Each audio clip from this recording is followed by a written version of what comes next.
The wind off the bay was a knife, and Alcatraz was the whetstone. For Mark, a night security guard, the cold was a given. The sounds were not. It was his third week on the job. The day-trippers were long gone, their laughter replaced by the groan of iron and the whisper of the Pacific through broken windows.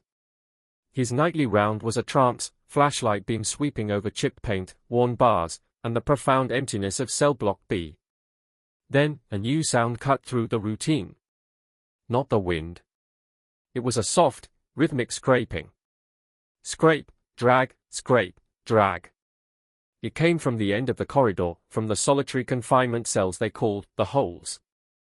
His radio, usually crackling with static from his partner across the island, went silent. "Hello?" Mark called, his voice swallowed by the cavernous block. The scraping stopped. In the sudden silence, he heard his own breath, a fragile thing. Then, a low moan seeped from the darkness ahead, so full of despair it made his skin prickle. He tightened his grip on the flashlight and advanced. The beam trembled as it pierced the darkness of the solitary row. The iron doors were solid, save for a small, barred slot. As he passed the first one, a metallic clang exploded from inside, so loud and sudden he jumped back.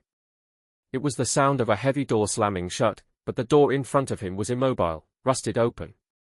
From the next cell, a voice, raw and shredded, whispered, "He's in my cell." Mark's blood ran colder than the bay. He fumbled for his radio. "Pete, you copy? I'm in B block. I'm hearing things." Only a hiss of dead air answered. Scrape, drag, scrape, drag. The sound was closer now, just behind the next door. He had to look. He had to know. He raised the flashlight, stepping forward, and shone the beam through the bars of the viewing slot. The cell was empty, save for dust and decay. Relief was a brief, warm flush. Then a figure peeled itself from the shadowed corner where the light hadn't reached. It was a man, emaciated, dressed in rotting prison denim. His eyes were hollow pits, and his feet were bare, bloody stumps, explaining the terrible scraping drag. The thing looked directly at Mark, its mouth opening in a silent scream. And then it was gone. Mark stumbled back, his heart hammering against his ribs.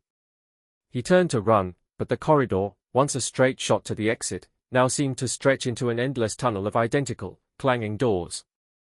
A chorus of moans and whispers rose around him, a symphony of forgotten agony.